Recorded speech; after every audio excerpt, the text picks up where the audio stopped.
Hello, algebra class. Today we're going to be working on page 162, which is actually not too bad of a page. It's not going to take you all that long. We're going to be talking about discrete and continuous functions, which we've already worked with, but I haven't given you a label for them. Discrete functions are the ones where we graph them and we do not connect the lines because the numbers on the x's in between for like 1.5 doesn't work, okay? And continuous are the ones where we graph some points and you connect the line.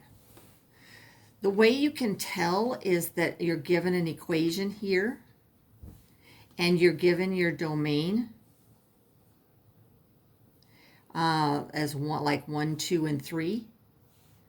In real life, you would have things that you were doing for your x values that you couldn't have a half of. Like if you were buying cars, you could buy 1 car or 2 cars or 3 cars, but you can't buy 2.5 cars. So you can't connect the lines because the numbers in between don't work. This one right here, you would graph your function and make your t-chart, but you're picking the numbers because in reality, your domain would be something like all reals or x is greater than 0. That means all the numbers in here work, so you have to connect them to a line. An example of a real-life continuous function would be how many minutes you work out that day. So you can work out for 2.5 minutes or 2 3/4 minutes or 10 minutes or 10.5 minutes, so all the numbers in between work. Okay, so let's take a look and see what they want you to do today. All right, on the first ones right there, they're giving you an equation. Like on number 1, they're giving you an equation and the domain. They want you to tell me whether it's continuous or discrete. Remember, if it's just specific numbers, it's discrete. And if it's like all reals or x is greater than 2, those are continuous functions. So I think you're okay for 1 through 6. Make sure on number 6 that you pick x values that are divisible by 3. That might be a little easier to do. And then let's try number 7. Number 7.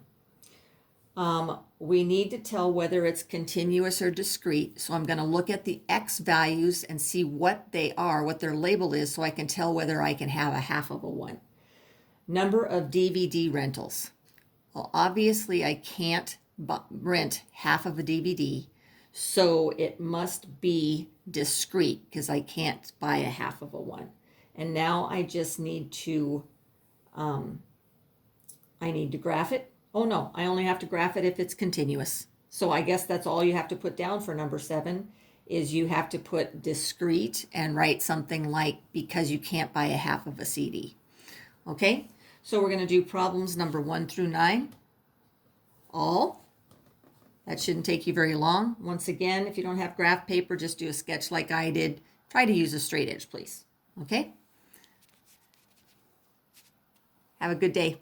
We'll see you guys later. This is only going to be this one and one more, and then I'm going to send you a game for you guys to play while you're at home, and that would be it. So we have a total of 5 assignments that will be due when you come back. Okay? Thank you. Bye-bye.